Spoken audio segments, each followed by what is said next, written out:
안녕하세요. 오늘도 사연살롱을 찾아주셔서 감사합니다. 얼마 전에 아들을 데리고 친정에 다녀왔는데 휴게소 화장실에 이런 문구가 적혀 있더라고요. 아름다운 사람은 떠난 자리도 아름답다. 물론 화장실을 이용하고 뒤처리를 잘 하라는 의미겠지만 저는 이걸 보면서 떠오르는 사람이 있었어요. 바로 제 전남편이었죠. 제 전남편이 아름다운 사람이었다면 좋았겠지만 그간의 행실을 보면 정말 더러운 사람이었다고 해야 맞을 거예요. 정말이지 다시는 우연이라도 마주치고 싶지 않은 인간이었거든요. 다행히 지금은 남이 되어버린 전남편이지만 편의상 남편이라고 포기할게요. 남편과 저는 8년을 함께 살았고 3년 전에 이혼을 했어요. 이혼한 지 3년이나 된 사람에 대해 이렇게 사연까지 보내게 됐다는 건 그만큼 쌓인 게 많다는 의미일 거예요. 사실 저도 잊고 살고 싶었어요. 그래서 이혼할 때 앞으로 더는 얽히고 싶지 않은 마음에 많은 걸 포기하고 헤어졌는데 이놈의 인간이 기어이 찾아와 진상을 떨지 뭡니까? 그러니 어쩌겠어요. 요즘 애들 말대로 인터넷에 그놈의 실상을 박제해버릴 수밖에요. 본인도 창피함을 안다는 다시는 제게 연락을 안 하겠죠 뭐. 그럼 지금부터 제 사연을 전해드릴게요. 제가 남편을 처음 만난 건 제 인생에서 가장 힘들었던 시기였어요. 5년 동안 사귀었던 남자랑 결혼을 앞두고 남자 쪽 부모님의 반대로 헤어지게 됐거든요. 이유가 납득이 됐다면 그렇게 힘들지는 않았을 거예요. 제 파혼 사연은 다름 아닌 나이였어요. 남자친구와 저는 동갑이었는데 시부모님께서는 4살 어린 여자를 원하셨거든요. 처음에 그 얘기를 들었을 때는 솔직히 귓등으로도 안 들었어요. 요즘에 그런 걸로 결혼을 반대하는 사람이 있나 싶었거든요. 그러다 시댁에 인사를 드리러 갔는데 막상 가서 보니 이게 간단히 넘어갈 일이 아니라는 걸 알겠는 거예요. 시부모님은 물론이고 집안 식구들 모두 저를 바라보는 눈빛이 곱지 않았거든요. 남자친구가 저보다 사회생활이 늦어서 수년간 제가 뒷바라지를 해왔는데 그때는 아무 말 안 하다가 제가 정작 결혼하겠다고 하니까 이렇게 나오는 게 이해도 안 가고 무척 서운했어요. 중간에서 남자친구도 힘들어하기 마찬가지였죠. 우여곡절 끝에 양가 부모님을 모시고 상견례 자리까지 마련했는데 그 자리에서까지 시댁에서 제 나이를 걸고 넘어지는 거예요. 자고로 여자는 젊을수록 좋은 거 아닙니까? 특히 결혼해서 애 낳고 사는 데는 1살이라도 어린 여자를 만나지 않죠. 옛말에 4살 차이는 궁합도 안 본다고 하지 않았습니까? 왜 그런 말이 나왔겠어요? 경험에서 우러나온 거 아니겠습니까? 그런데 한두 살 어린 것도 아니고 동갑이라니 솔직히 저는 오늘 이 자리에 나오고 싶지도 않았습니다. 예비 시부모는 뻔뻔하게 자기들 할 말만 늘어놓았어요. 그 말을 듣는 내내 저희 부모님 얼굴은 벌겋게 달아올랐고요. 결국 참다 못한 엄마가 그동안 제 남자친구 뒷바라지를 해온 거에 대한 울분을 토했고 그 말에 예비 시어머니가 발끈하면서 결국 말다툼으로 이어지고 말았어요. 사람들이 말이야 양심이 있어야지. 그동안 자기 아들 뒷바라지는 누가 했는데 이제 와서 이딴 식으로 나와. 이럴 거면 도움도 받지 말았어야지. 그때는 뭐 우리 애 나이 몰랐어? 지들 필요할 땐 그깟 나이 상관없다가 결혼한다니까 이제 와서 대먹지 않게 나이 타령이야. 이럴 거면 그동안 우리 애가 당신 아들 건사하는데 들어간 돈 다 뱉어내. 어머 그걸 왜 우리가 내요? 지가 남자한테 빠져서 퍼다 준 걸. 우리 아들 놓치기 싫어서 지 스스로 벌어다 먹이고 챙긴 걸 왜 우리가 변상해줘야 되냐고요. 그러게 자식 교육 좀 똑바로 시키지 그랬어요. 결혼도 하년 처녀가 남자 집에 들락거리고 이게 뭡니까?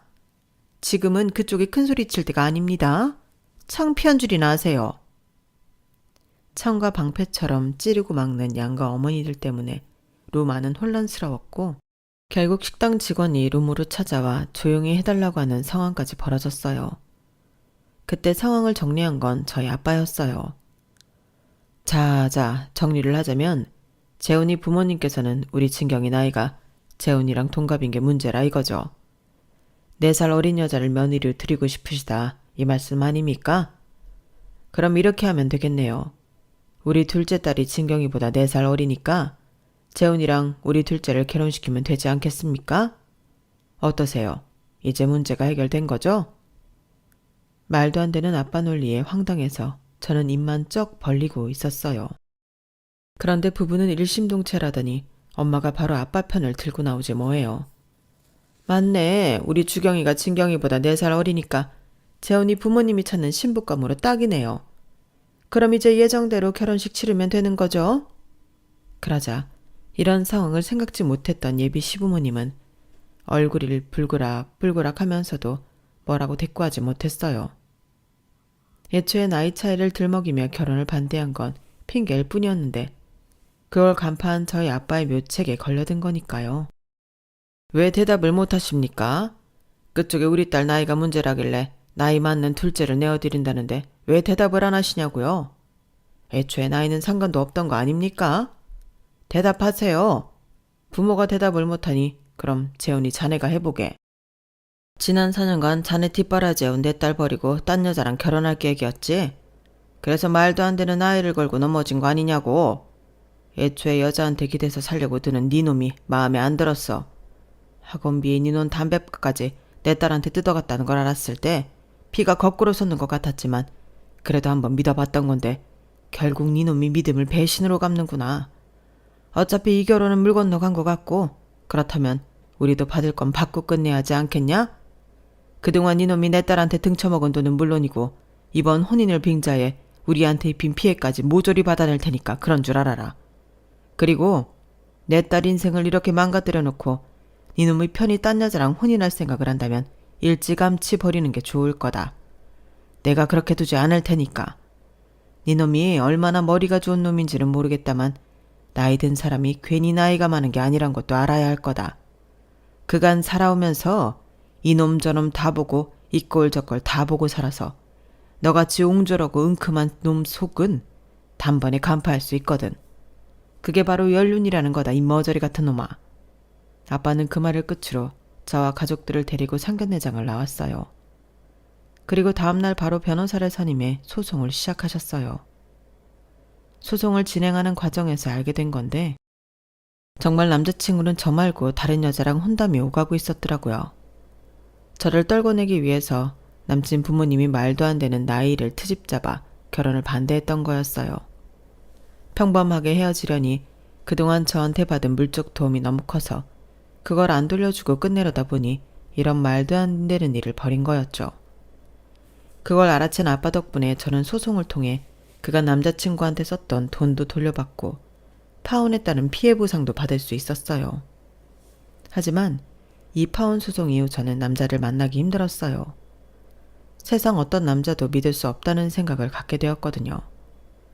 저보다 4살 어린 여동생이 먼저 결혼을 하고 사촌 동생들도 속속 결혼 소식을 전해왔지만 저는 여전히 결혼 생각은 물론 남자를 만날 생각조차 없었어요. 그런데 그런 제 마음을 열어준 사람이 생긴 거예요. 바로 제 남편이었죠. 당시 저는 집 근처에 자주 가던 술집이 있었는데 꼬치를 전문으로 파는 가게였어요. 가게 안에는 테이블이 있었지만 저는 주로 주방이 들여다보이는 바에 앉아서 사장님과 수다를 떨며 맥주 한두 병을 마시고 가곤 했어요. 그날도 퇴근길에 모든 꼬치를 먹으며 생맥주를 마시고 있었는데 제 옆자리에 남자 하나가 앉더라고요. 뭐 빈자리니까 앉을 수도 있는데 이 남자 표정이 세상 다 산 사람 같아서 신경이 쓰이더라고요.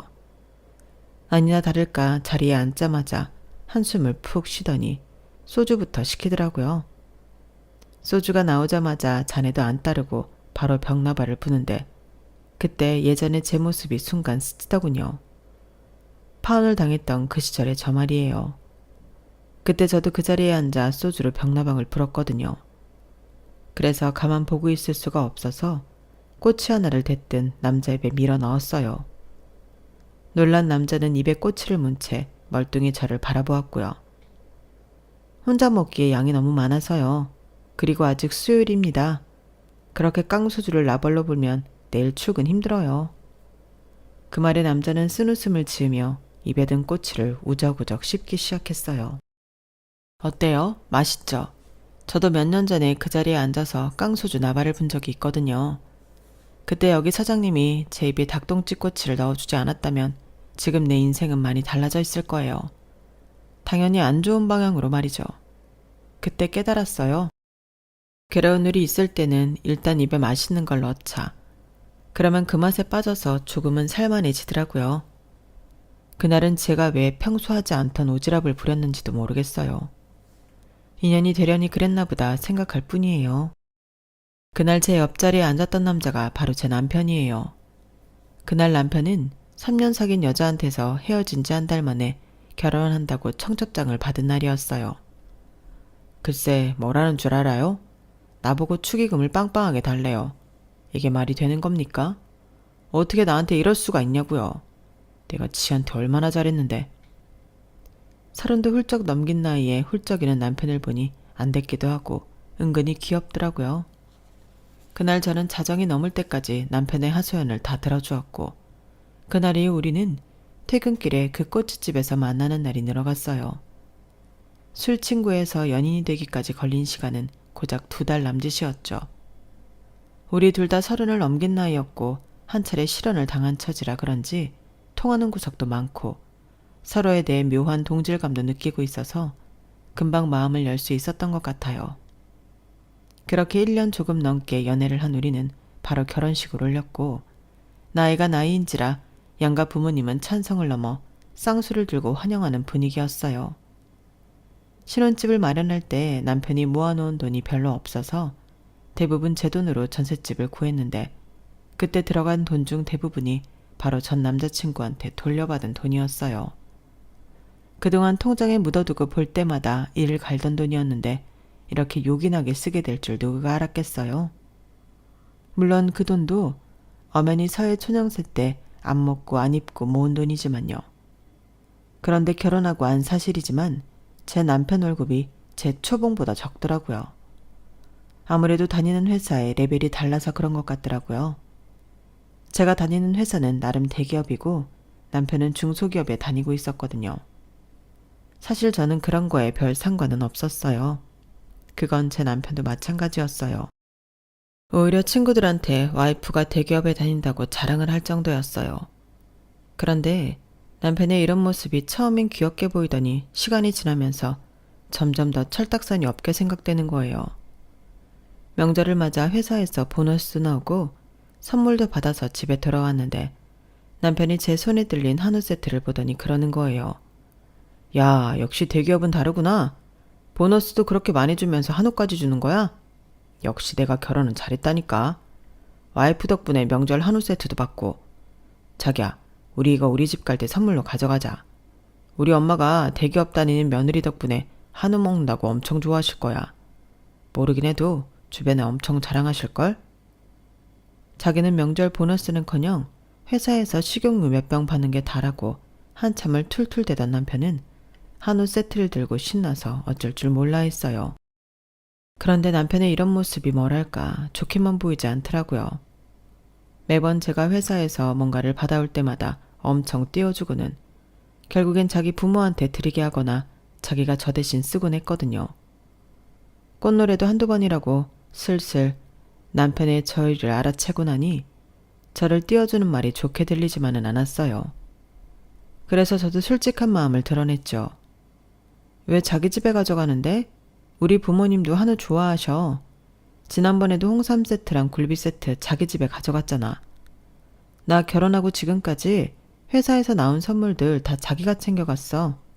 내 앞으로 나온 것들인데도. 한 번쯤은 우리 부모님 생각도 해줄 수 있는 거 아니야? 저도 참다 한 말인데 남편은 그 말에 자존심이 상했던가 봐요. 그러니까 한마디로 대기업 다니는 네가 받아온 선물에 중소기업 다니는 찌질이는 손대지 마라 이거네. 자기 진짜 어쩜 이러냐? 그래 알았어. 앞으로는 내가 당신이 받아온 선물에 절대 손 안 댈게. 그럼 됐지? 아, 그럼 당신은 내가 받아온 식용유 쓰지 마. 그거 우리 엄마 가져다 줄 거니까.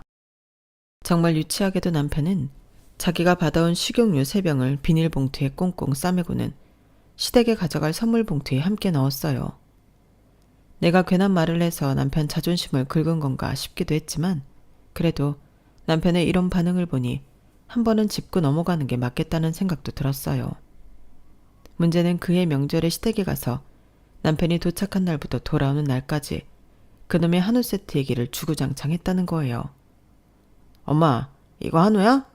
아니지, 수입산이지? 아, 우리 집에 한우 세트가 있긴 한데 이 사람이 자기 회사에서 받아온 거라고 자기 부모님한테 주겠다더라고. 어쩌겠어. 엄마 아들은 고작 식용유 3병 주는 중소기업 다니고 며느리는 한우 세트 주는 대기업에 다니는 걸.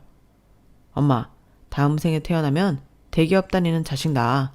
그래야 명절마다 한우 세트도 받아먹지. 이건 뭐 초등학생 싸움도 아니고 정말 유치해서 말이 안 나올 지경이었어요. 거기다 그게 끝이 아니었어요. 명절 둘째 날 저희 집에 가서는 또 뭐라고 했는 줄 아세요? 장모님, 이거 이 사람이 회사에서 받아온 그 한우로 만든 건가요? 에이, 왜 그거 안 쓰고 다른 고기를 쓰셨어요? 이 사람이 중소기업 다니는 아들 낳은 저희 부모님한테는 절대 안 준다고 친정에 가져온 고기인데. 몰랐는데 이 사람이 차별이 좀 심해서 앞으로는 저도 이 사람 앞에서 벌벌 기면서 살아야 할 것 같아요. 집 살 때 자기 돈이 더 많이 들어갔다고 생색낼지 모르니까 앞으로는 집에서 까치발로 다닐까 봐요. 이 사람 돈으로 산 집에 감히 제가 발도장 찍고 다닐 순 없잖아요. 이게 전부 돈도 없고 그지 같은 회사에 다니는 제가 잘못이죠 뭐. 글쎄 이러지 뭐예요. 사위의 밑도 끝도 없는 넋두리에 저희 엄마는 저를 불러 한 소리 하셨어요. 네가 집에서 얼마나 김서방을 잡아댔으면 장모인 나를 잡고 저런 소리를 해. 아니 내가 뭘 그렇게 잘못했다고 그래. 난 내가 받아온 회사 선물을 매번 당연하게 자기 부모한테 가져다 주는 게 얄미워서 한마디 했을 뿐이라고. 아무리 항변을 해도 엄마는 무조건 제가 잘못한 거라며 먹는 거 가지고 사람 자존심 상하게 하지 말라고 혼내셨어요. 결국 한우 세트로 인한 시답지 않은 싸움은 남편의 승리로 끝이 났고 이후 들어오는 회사 선물은 죄다 남편이 챙기게 되었어요. 사실 그 문제를 길게 끌고 와서 끝장을 볼 수도 있었지만 제가 임신을 하는 바람에 그럴 수가 없었어요. 호르몬 이상으로 신체적, 정신적으로 많은 변화가 있었고 당장 출퇴근하는 것만으로도 너무 힘들었거든요. 임신 기간도 힘들었지만 출산을 하고 육아를 병행하며 몸을 추스르는 건 더 힘들었어요. 당장 얼마 뒤면 회사에 복귀해야 하는데 몸은 밀가루 반죽처럼 퍼져 있고 온몸은 몽둥이로 때려 맞은 것처럼 만신창이었거든요. 거기다 수시로 울고 싸는 아들을 챙기자니 제대로 잠을 잘 수가 없어서 스트레스는 최고조에 달해 있었어요. 그런 상황에 남편은 집에 시댁 식구들을 불러서 100일 잔치를 하겠다느니 난리를 치질 않나. 자기 여동생이 공무원 시험을 준비하게 됐다고 학원가에서 가까운 우리 집에서 한 1년 데리고 있다고. 그러지 뭐예요. 자기야, 생각해보면 그리 나쁜 조건은 아니야. 당신 회사에 복귀하면 애 봐줄 사람이 필요하잖아. 물론 우리 채연이가 애를 볼 순 없지만 그래도 소소하게 손을 보탤 수 있지 않겠어? 예를 들어 어린이집에서 데려올 때 자기나 내가 늦으면 채연이가 데려올 수도 있고 당신 대신 세탁기를 돌려줄 수도 있잖아. 안 그래? 솔직히 채연이 먹는 거야 우리 먹는데 숟가락 하나 더 올리는 수준인데 생활비가 늘면 얼마나 늘겠어?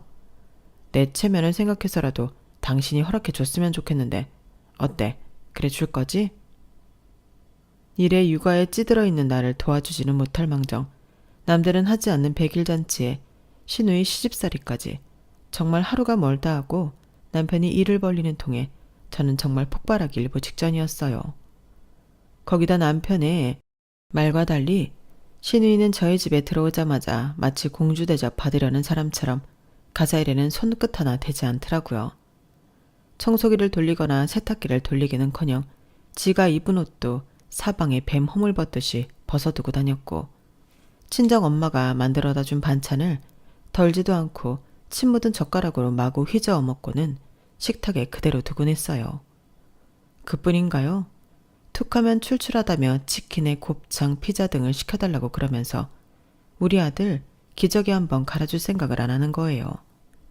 신우이가 집에 오고 오히려 늘어난 가사일 때문에 저는 더 힘들어졌고 신우이 먹성에 늘어난 식비를 비롯해 전기세, 물세 같은 공과금으로 인해 생활비도 엄청 늘어버렸어요.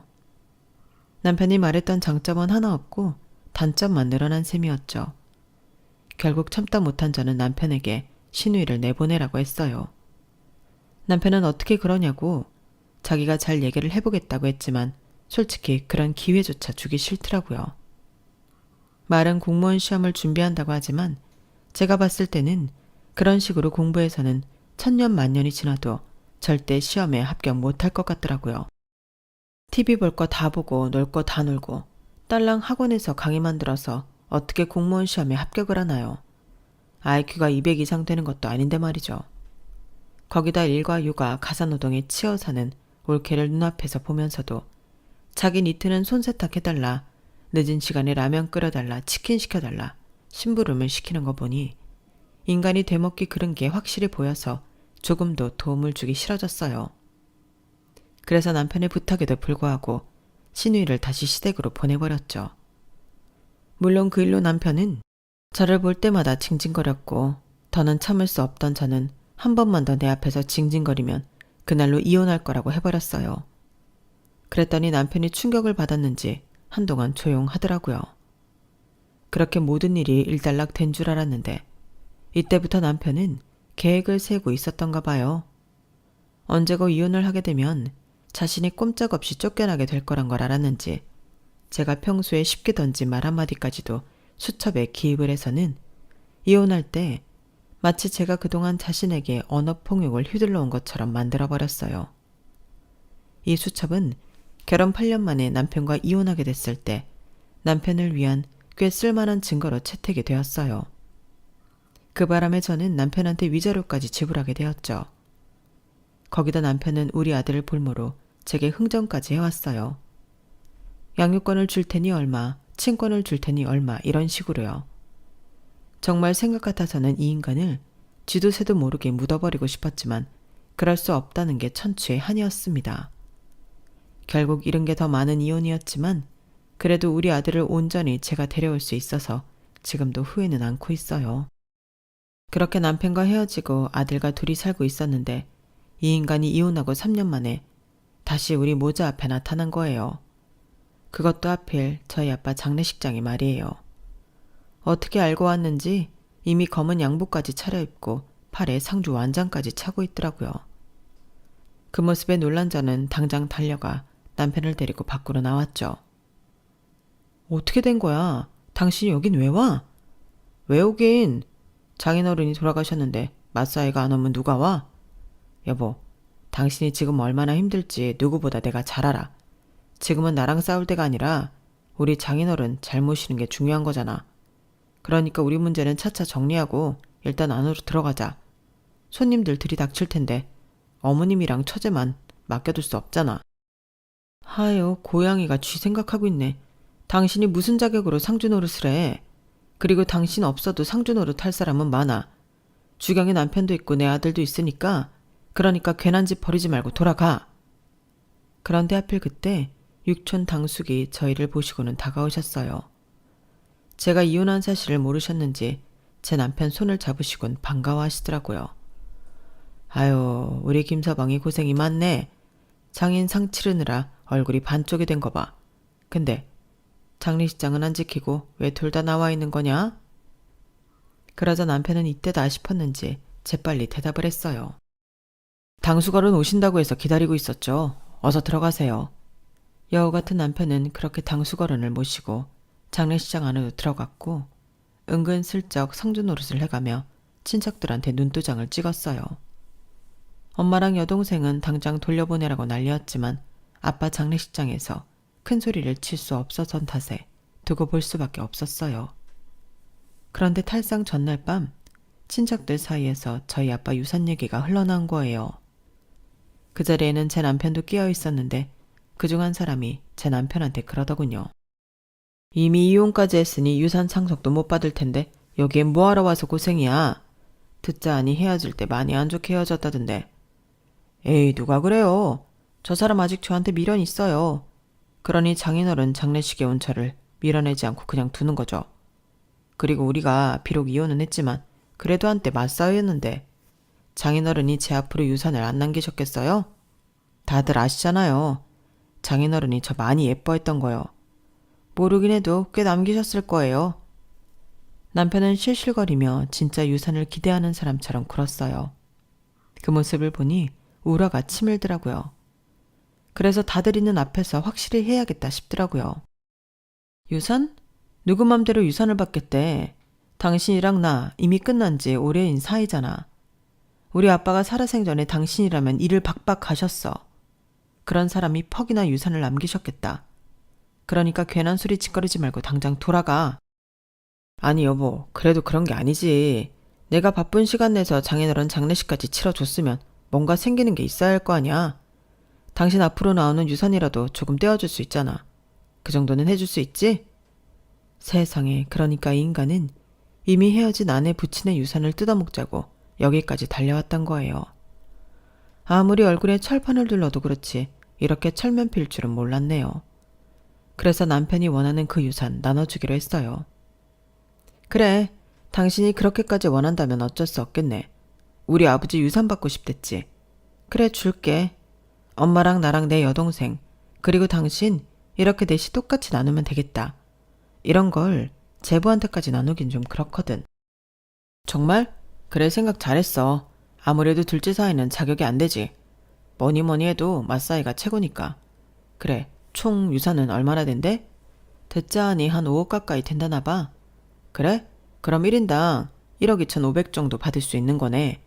생각보다는 액수가 적긴 하다. 장인어른이 회사도 가지고 계셨고 부동산도 꽤 있던 걸로 아는데. 그랬지. 근데 아빠가 하시던 사업이 잘못돼서 회사를 정리하게 됐거든. 그거 정리하고 나니까 빚만 5억 정도 남더라고.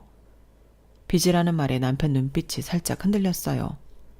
그 틈을 노리고 저는 아예 쐐기를 박을 생각이었죠. 제부, 아빠 빚이 5억이라고 그랬죠. 그거 4등분으로 나누면 1인당 1억 2,500이니까 당신이 1억 2,500만 원 갚으면 되겠다. 뭐? 이게 무슨 개소리야. 내가 왜 빚을 갚아? 왜긴 왜야. 빚도 유산이라는데 당신이 원하는 유산 받게 해준다는데 싫어? 그것까지 받자고 당신이 쪽팔림도 무릅쓰고 여기까지 온 거잖아. 안 그래?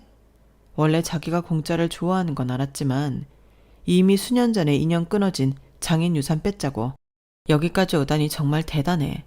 그래도 맞사이라서 그런가 자기 통이 꽤 크다? 전 장인 빚을 1억 2,500이나 가져다 준다고. 솔직히 자기가 이 정도까지 해줄 줄은 몰랐는데 내가 당신 만나고 오늘이 제일 남자답게 보인다. 그래, 기왕 쇳불도 당긴 김에 빼랬다고 유산 증서에 사인부터 하고 가라. 제부, 아까 변호사가 가져온 서류 있잖아요. 그거 좀 가져다 주세요. 실은 아빠 회사 일 도와주시던 변호사가 아까 서류 가져다 주고 갔거든. 어서 사인부터 하자고. 어서. 그 말에 남편은 정색을 하며 소리쳤어요. 이 여자가 웃기네. 이미 헤어졌으면 끝이지. 무슨 유산을 나누재. 난 도의적으로 장례일 도우러 온 거지. 다른 마음은 추워도 없으니까 괜히 몰아세우지 마. 그러면서도 한편으로 제가 거짓말을 하는 게 아닌가 의심하는 눈치였어요. 하지만 제부가 들고 온 서류에서 빚에 대한 내역을 찬찬히 보고는 다 틀렸다 싶었는지 결국 도망치듯 장례식장을 빠져나가더군요. 유산은 받고 싶어도 빚은 싫었던 거죠.